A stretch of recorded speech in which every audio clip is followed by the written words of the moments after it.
Greetings everyone, welcome back to more Sonic Mania, and it's time for...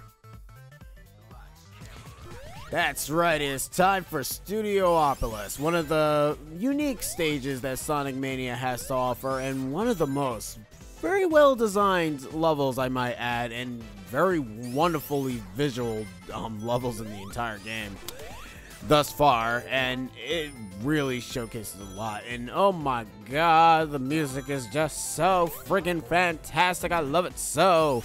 We got Orbinauts that get very sad when you get rid of all their balls because they need their balls to be able to survive. And this is at this point where you kind of end up literally feeling that Sonic Mania is literally a classic nostalgia trip game. And that's kind of one of the things that a lot of people like about it. So, I was talking about the Sonic fan base before in the last episode, but you know what? We're not going to be talking about that no longer anytime soon. We're just going to enjoy the ride. I'm going to enjoy the festivities. You want to know what's actually pretty interesting about Sonic Mania? During all the levels that they were showcasing, I was not paying attention to any of them. Mainly because I heard this level was returning, that level was returning. I was like, oh, okay. I was gonna get the game regardless. I kind of at this point have like a mentality now that if I'm planning on getting a game, I don't want to know like any sort of information on it. Hence the reason why I got Xenoblade Chronicles 2, and like the only information I got in that entire game was the fact that it was coming out.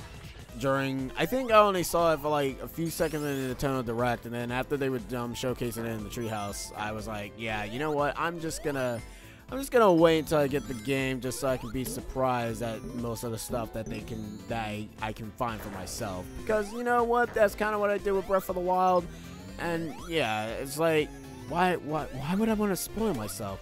Come on, guys, you gotta feel the flow here. I like this. Sega Sonic Popcorn Shop. There, it's literally glorified popcorn. Oh, lordy. Now, where in the world can the second ring be? I really love Studiopolis' music. It's so friggin' good, guys. Like, especially if you're like a huge film buff, like this really emphasizes that, and you feel the film. Hey, look at it. It's called Studiopolis for a reason. Like, what are you gonna do? Luckily enough, I don't have to really worry about those spikes. Those things are just there to troll you. So you guys don't have to worry about that. And my god, I'm just sucking at trying to find rings. Then again, me trying to find special rings in this stage is a little bit crazy. I just literally just come back. Oh, okay, well, you know what? We're gonna go down here. Wait! Aha! I knew it. Because I was gonna say I know there's at least one special ring somewhere. Momentum! It exists! In a Sonic game, no less. Anyways, welcome to special stage number 3, which can be probably one of the this is kind of the point where the special stage starts to become a little bit on the difficult side. But overall, I've been like practicing the special stages, you know, trying to get the Chaos Emeralds, because that's kind of how it goes. Look, I like these special stages more than I like the freaking half pipe in Sonic, and Sonic 2, and whatever other games they decide to put it in. Because apparently they literally love to reuse that half pipe, which I don't understand why. Because the half pipe is like the least interesting special stage in Sonic history. Mind you, you could probably also say the same thing for Blue Spheres as well, and it's like that's not really that interesting either, because it's literally just you just collecting a bunch of spheres and going to one grid, and it's like, yeah, that's true.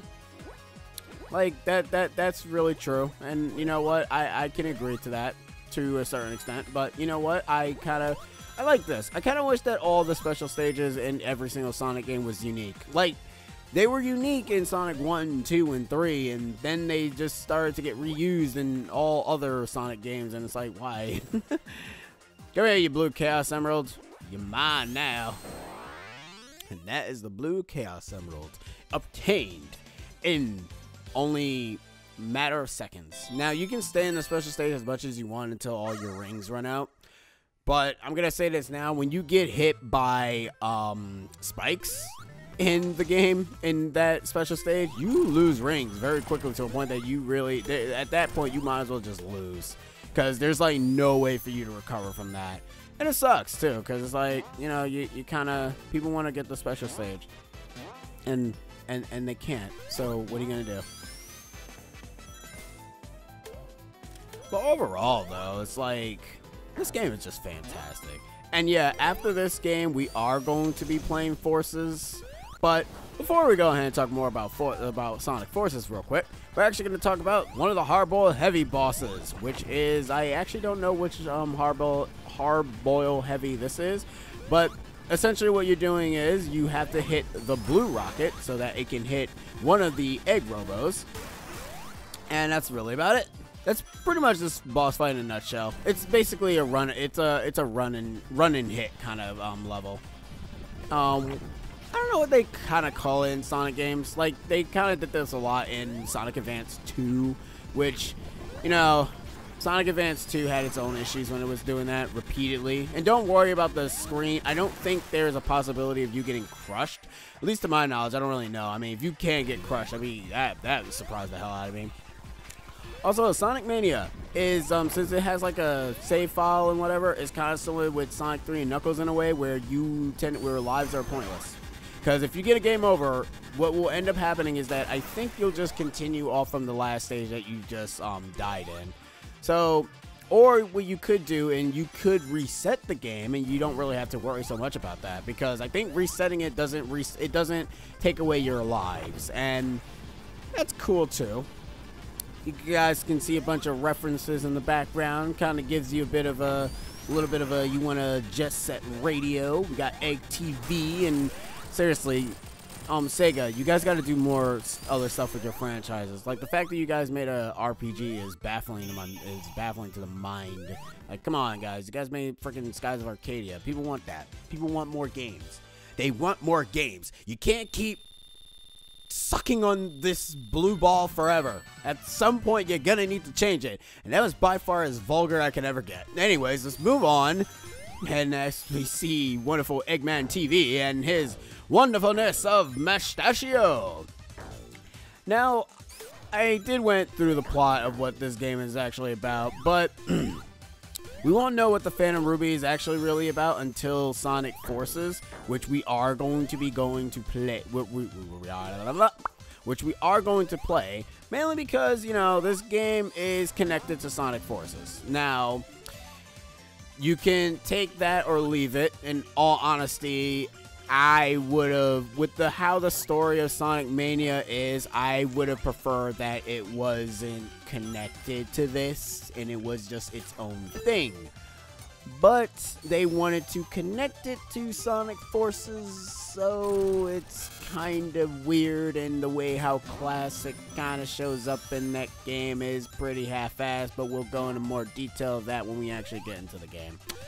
But at the time of this recording, Infinite's theme has finally been released, and I gotta say, I love it. I love that theme to death, and it's just all around crazy. Seriously, that theme is just bug nuts. Like, there was most people that kind of disliked the theme, but when I heard Infinite's theme the first time, like, here's the thing. When I heard it the first time, I didn't really think much of it. Wow, that was perfect. I did not think much of Infinite's theme at first, so I was like saying, this theme is okay. And then I started to listen to it more and more. I was like, all right, I like the rhythm of this. I like the beats. I like the lyrics, even though the lyrics is as edgy as it can get. But overall, I started to like the friggin' theme, and then it was like, I like this theme. Why is it not a full version in the game? It's like, that's the part that upsetted me the most about Sonic Forces. You know what? If that was the make or breaking point for Sonic Forces, that part kind of broke me. It was like, oh, I was like so happy. It's like, oh, we're gonna go ahead and get to listen to Infinite's full theme, and the game was like, nope. I was like, what? No. What? Why not? Why do you deny me Infinite's theme? Because you guys don't want it. You guys don't need it. You deny me a very wonderful theme? Why? Why would you do that? Crap. Alright, so for the, for if you end up getting, like, any sort of more of the blue spheres, what you end up doing is that you just end up getting a bonus. That doesn't really do much for you in the long run. But, you know, if you want a bonus, still, there you go. Booyah! Emerald get. I don't suck at these emerald courses, even though I almost lost that one, but I don't suck at these emerald courses anymore because I am sort of good. I'm sort of good. You can actually miss that special ring because these things, right, these lights actually fall off and they don't respawn, so that's kind of the sucky part. Alright, let's, nah, I don't want to do that. See, the thing is, I want to showcase more of those blue spheres, but to be honest, what they did with the blue spheres is that the first one that I think the first one that you always play when you boot up the game will always be the classic one from Sonic 3 and Knuckles. Well, more so Sonic and Knuckles than Sonic 3 and Knuckles, and we actually end up falling into it anyways. But yeah, I think this is actually the last one I need to do, and that's part of the reason why I keep getting this one. Because I think at this point that if I actually complete this one, if I manage to complete it, what will end up happening is I'll probably start to get the newer stuff that they kind of add into the special blue spheres, which is essentially kind of giving you like some sort of challenge type of thing where you have to recolor the blue spheres and vice versa. It's actually, it's a neat idea, but in all honesty, you don't need to do the blue spheres. There are two ways of doing this. You can either get a perfect, which gives you a golden medal, or you can get a silver medal just by completing it. What's the difference between a silver and a gold? Just for a trophy. Like, in all honesty, if you're playing this on the Switch version, it doesn't matter, because the Switch version does not have any trophies at all. I mean, they like to have pretend trophies, and those are actually pretty cool, so, I mean, go nuts, you know? Okay, I can never... How do I get that one? I always screw that one up. Am I supposed to, like, turn around instantly or something? Because every time I keep trying to turn around, Sonic just... He doesn't want to move.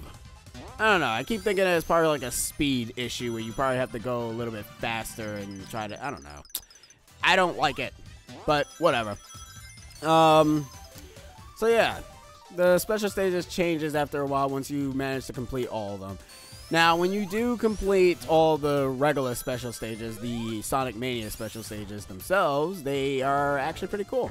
I would have liked it if they added all 3 of the special stages during the checkpoint thing. Like, they added the half pipe, they added the thing that makes people nauseous. Well, actually, in all honesty, I understand why they didn't do it. Mind you, in the remake for the iPhone version for Sonic 1 and 2, the special stage is a lot better because I think that the camera, well, first off, for Sonic 2, the camera is a little bit more panned out so that you can be able to actually see everything better, because in all honesty, the one problem I have with Sonic 2's the special stage is that you can barely actually see what the hell you're supposed to be looking at. And that's pretty much a pain in the ass, and oh boy. So, what do I think about the blue blur being back in its classic form? It's fine. In all honesty, I grew up with the classic games, but I'm not going to go ahead and say that I kind of wish that they stick with the classic games, because I don't really want them to do that. But anyways, we've got Dr. Eggman with the news. As you can see, it's going to be really, really hot in Studiopolis Zone. The entire point of this stage is whenever you see the TV change to a particular weather, it will go ahead and cause Eggman to do different things. If it's sunny, Eggman will dip down. If it's raining, you have to watch out for thunderbolts. And if it's windy, you have to go ahead and hold on to this pipe, hit Eggman, and then, you know, you'll be fine. Anyways, if you can go ahead and faintly hear the sound effect for the TV, it actually is making the same exact sound effect for the Sonic Anniversary live stream. Anyways, I'll just let you guys just listen to that.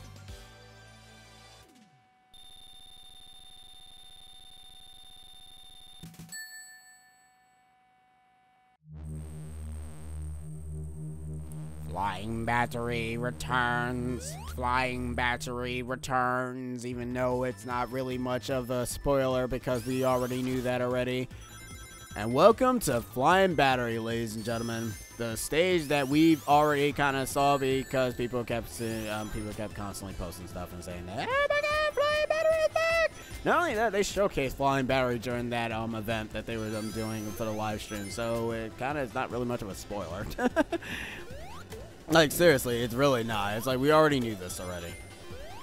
Now, the thing I can kind of understand for some people is that you recommend this to people who like the more of the 3D games compared to the classic games? And you know what? In all honesty, it really doesn't matter in the grand scheme of things. Like, depending on which one you can like either or.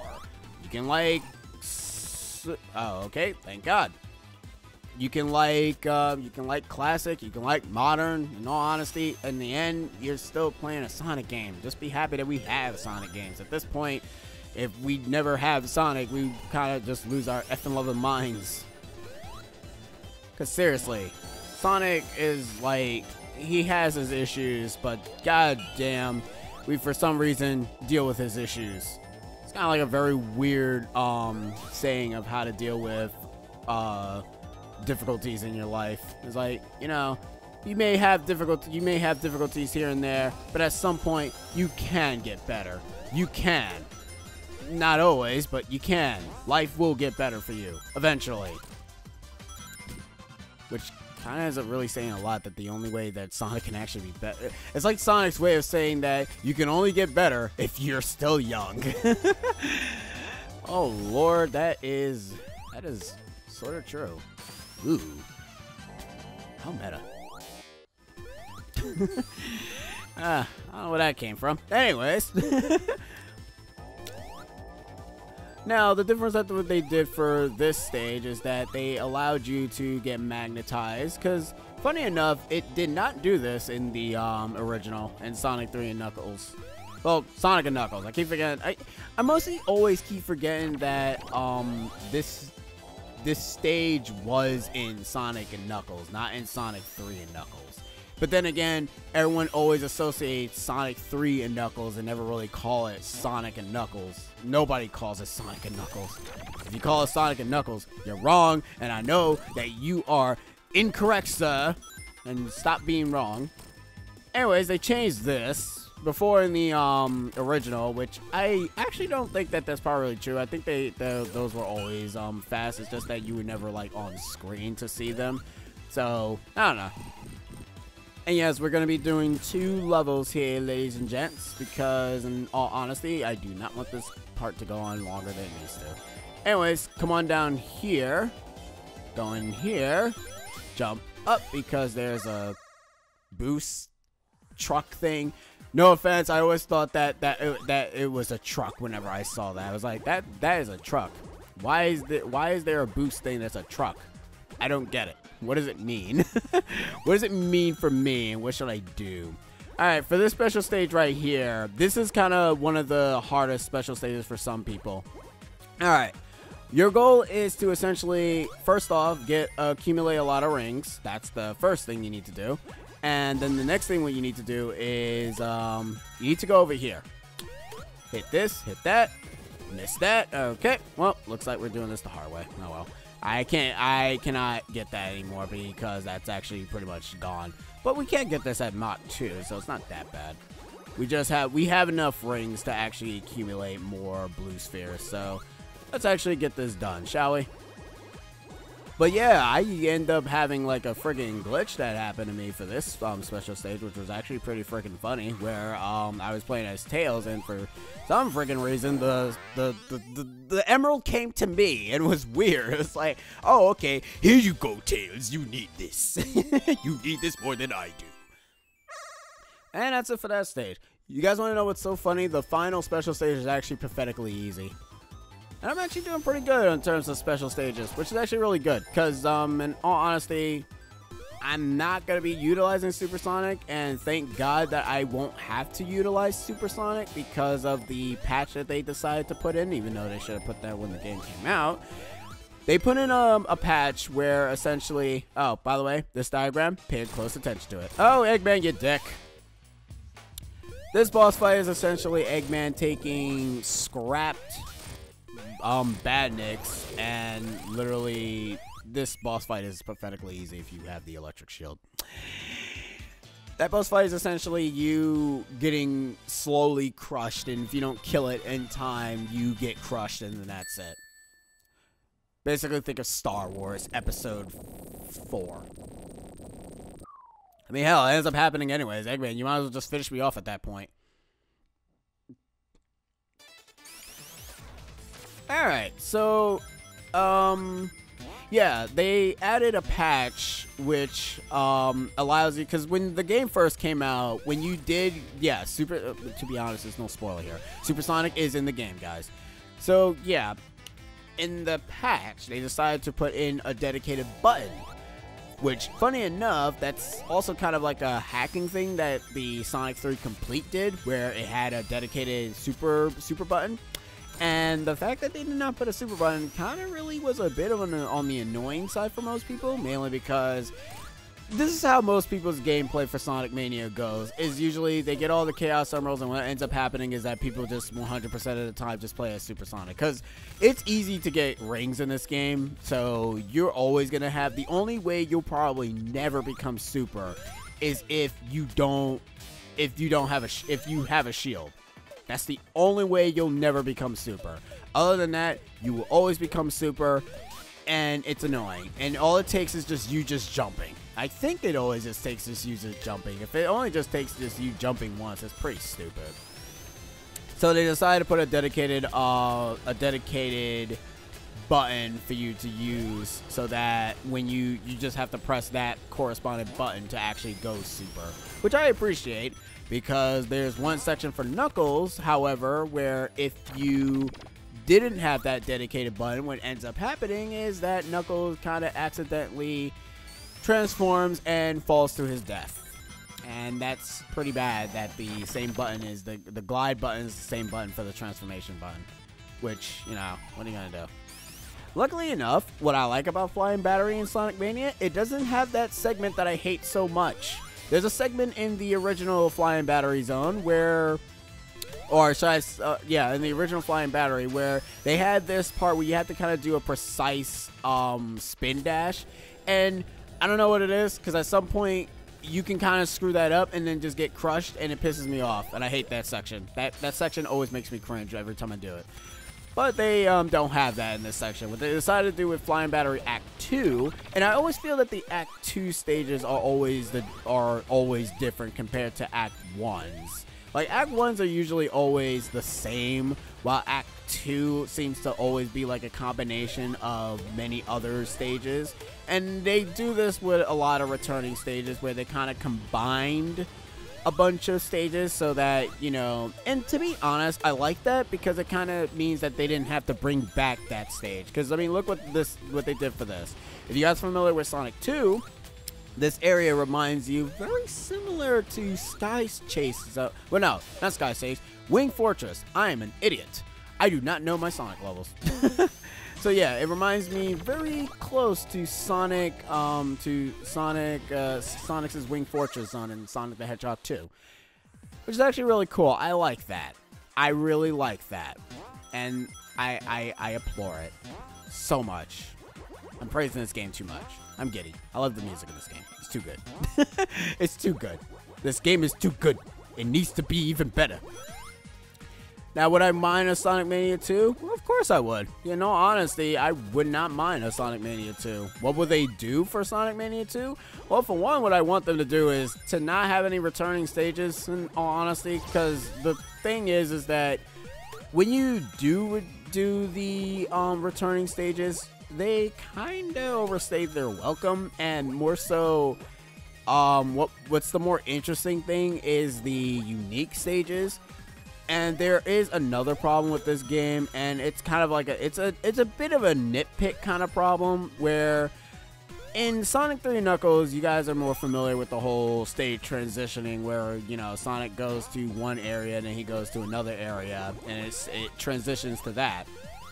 This game, however, it's selective on its stage transitions, and it's very, very odd to a point that it just makes no sense why that was the design choice and why they decided to do that. And I don't know, it just feels weird.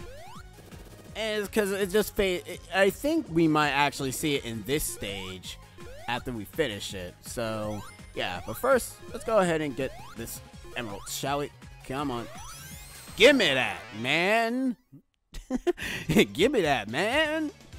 Hey, give me back my emeralds. The light blue emerald. Ah, 2 favorite colors, both on screen. Excellent. Now, why am I making this this part longer? Because I can, and this is my channel, and I want to do what I want. Or mainly because I kind of like to do just 2 levels. I'm not doing. Trust me, guys. Once I've gotten all the special stages, all these levels are actually gonna go relatively fast. So yeah. They're going slow now, mainly because I am going at the special stages. But once all the special stages are done, I'll be done. By the way, this area right here reminds me of, literally does remind me of Wing Fortress Zone. In fact, this part right here reminds me of a very lackluster Wing Fortress Zone, to be honest. It's like, yep, that was Wing Fortress. Uh-huh. Alright, that was weird. So, when you guys kind of played Sonic Mania, what was your favorite stage in the game? Was it like, were you like appreciative of the classic stages that returned? Or were you just appreciative of the very kick-ass soundtrack that this game really has to offer? Now, funny enough, we're actually going to meet a fan character that people kind of made up, and I find it freaking adorable that they made this character, because now I also cannot unsee it. It's a friggin' adorable character, and I hope that Sega actually makes it into an actual character at some point, because god damn it, she needs the love. Seriously, she really does. She needs to be a main staple. By the way, this is a trophy right here. This thing. It's called I think it's called window shopping. I don't know. It's a stupid trophy, and it makes no damn sense. Also took the long way, which is kind of bad, but whatever. We're like 27 minutes in, man. You need to finish the pot. No, you guys are going to enjoy this Sonic because I can keep talking. Yes, we are going to enjoy the Sonic. You know, I always wonder why there's some people that just couldn't get into Sonic to begin with. I kind of like to think it's mainly probably because of the fan base, in all honesty. I kind of like to think that. I mean, I don't want to think that it's the fan base, but I don't know. Like, it feels like it's more of the fan base, considering how some of the fan base can be a bit negative. And, you know, I just hope that some people who want to try to re-get into the franchise don't think of the negative fan base and actually think of the positive fan base that it does have to offer. Because there is positivity for this fan base. Like, there is very positive fans, and there's positive fans around. Don't look at the negative fans, because when you look at the negative fans, you feel disgusted. Anyways, here's come Egglet! Or Eggette. They call it Eggette or Egglet? Eggette. I think her name is Eggette. But yeah, this is a fan character that people decided to make, and the reason why is because if you actually look at Eggman's model, if you look at it from upside down, it looks like a girl it looks like a girl. You can actually see the hair, you can see the face, as you can see. His glasses is basically the eyeball, because what it is that Eggman is just upside down. That's all it is. He's just upside down. That's what it is. And it's kind of cute that people end up saying like, wow, this looks like an actual character. Let's make it into an actual character. And then they did. And I like the design for Egglet, and it's freaking adorable. I love it. Sega, get on that. Make Egglet into an actual character. She needs to be one. Let her be like Eggman's not daughter, in all honesty. Let her be like an assistant that just, you know, wants to be just like, make her be like a girl who was like a fan of Eggman and then decided to literally be just like Eggman, and then, you know, she had the chance of being his assistant. Dude, that would be freaking incredible. Sega, hire me now. Because, I mean, you guys ain't doing anything else. It's like you guys ain't doing anything else.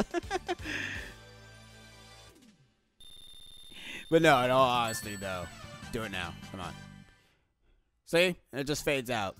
They don't even explain to us how we even get to Press Garden. But anyways, that will be the end of this episode of Sonic Mania. Sorry it was a long episode. My God, for a classic game, you really think that it wouldn't be as long. Hopefully in the next episode, we actually will complete the final special stage, and I will never have to actually do all of this nonsense ever again with the special stages until Knuckles' playthrough. But with Knuckles' playthrough, what I'm going to do for that, I'm just going to cut the special stages because you guys already seen them already. But anyways, see you guys next time for the next episode of Sonic Mania. Laters!